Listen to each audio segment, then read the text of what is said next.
Hi everybody, welcome to the Family Matters Show. Today it's my great pleasure to introduce James Davis, who is a partner at HQB Chartered Accountants. We do a lot of work together. Sometimes we're on the same side of the case and other times we're on the opposite side.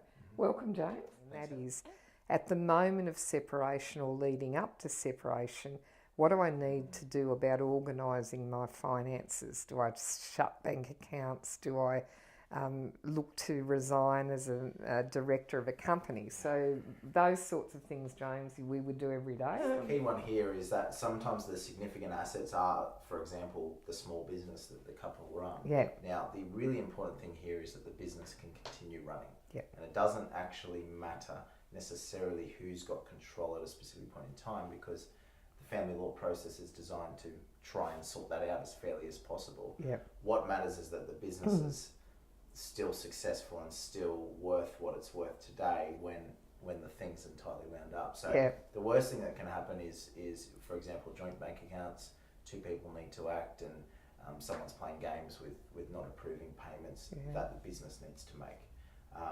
Or just down to things like joint directorships of a company that you might share, and one director's refusing to sign documents because they don't understand the premise of the document, but it's the same thing that's been, it's a tax return of a company, for example, which has been happening for years. Yep. And so what you're trying to do there is make sure that coming into this, while things are fairly amicable, because often they may start that way and finish off at a different place, is just make sure that all the really important things can continue functioning as normal while you resolve this. And I suppose what we should say, James, is if, for example, the spouse that's been not involved as much as the company is really nervous, my recommendation is they get their own accountant who can then liaise with the company accountant to make sure everything's above board. Because if you can remove the emotion and put it with two professionals who people respect, they can help you through that period of uncertainty by saying, no, this is normal, you're right to go ahead. And you see it, we're in a fairly small town here.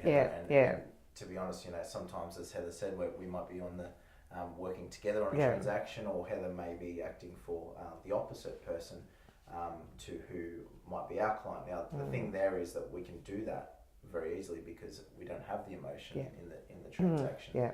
And so, yes, as you take the actual couple out of the situation and have professionals dealing with professionals, it can make it a lot smoother. Yeah, and one of the things that commonly happens is at the time of separation, one party will retire out of a business immediately so that they can get their own income organised through Centrelink or whatever else is happening.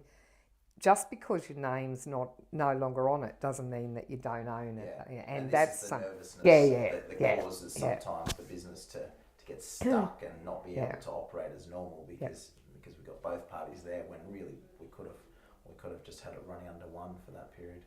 Yeah, it's very important. Well, it's been a real pleasure today to have James here, and you can see that family law is a real team effort. If you've got any questions that you or your family want to ask, remember you can send a message through on Facebook, or you can email us at familymatters@bryantmckinnon.com.au, and we'll see you next month.